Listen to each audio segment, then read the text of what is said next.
A Healing Heart. Storyteller Susan Bumigan. As far as Juan was concerned, there was really no choice.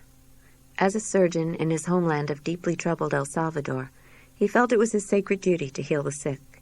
For many long days and nights, he worked in the countryside giving free medical aid to the peasants who desperately needed his services. For this, he was imprisoned by the government. The peasants, Dr. Juan's captors said, supported the communist guerrillas. This made them enemies of the government, and giving these poverty-stricken people the gift of life made Dr. Juan a dangerous man in their eyes. Government agents slit his wrists and severed the tendons in his hands that allowed him to perform the delicate maneuvers of surgery. Then they shot him and left him to die. Barely alive, Juan was smuggled out of prison and out of the country. After 2 surgeries and 2 years in Mexico, he made his way to the United States, receiving political asylum in 1988.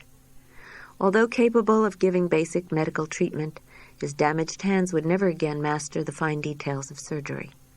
Still, Dr. Juan was determined to help heal his people from the pains of war. He came to live in Washington, D.C. in the Mount Pleasant community, home to thousands who had escaped El Salvador's bloody war. Many had been victims of torture. Others had been forced to watch as loved ones were killed. The collective trauma in this ghetto was almost beyond imagination.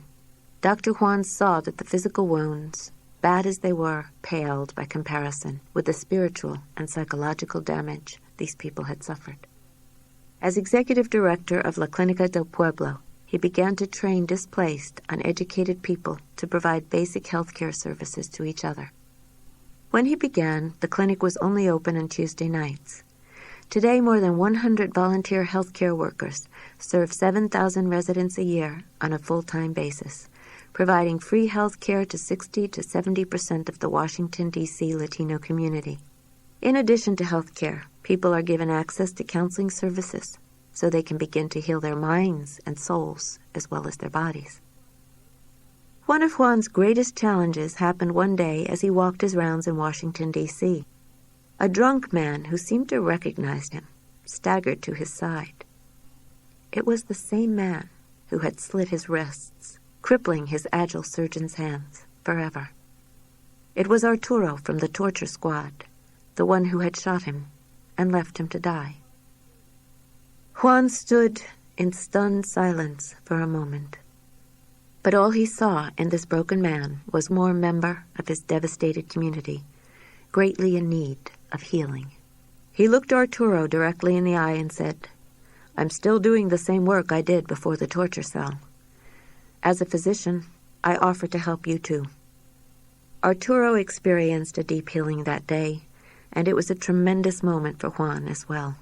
"I am grateful for my ability to help my torturers," says Juan simply. "I can forgive them and offer my services. In spite of having suffered, we can pardon our torturers so they can heal themselves."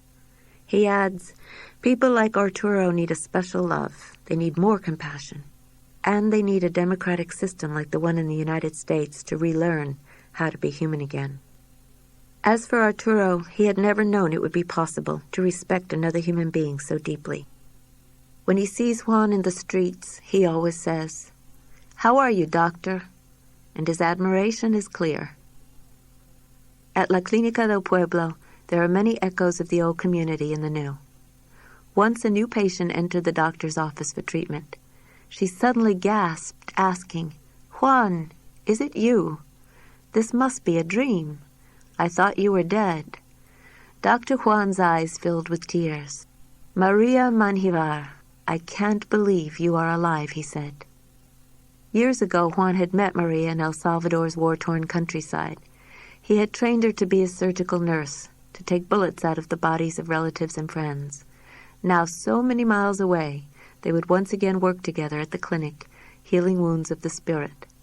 And those who had survived the unthinkable would find a source of renewal they never dreamed possible.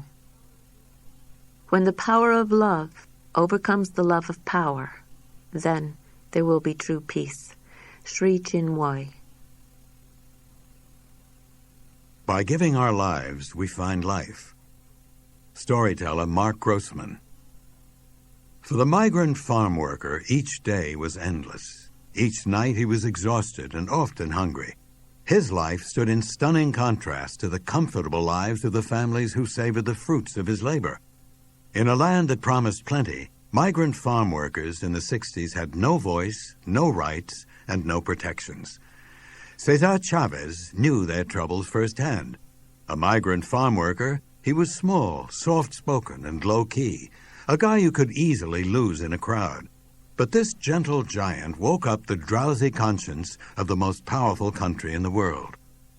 For years, Americans had brought home sweet, plump clusters of table grapes without a second thought. By the late 1960s, Cesar Chavez had turned the decision of whether or not to buy grapes into a powerful political act.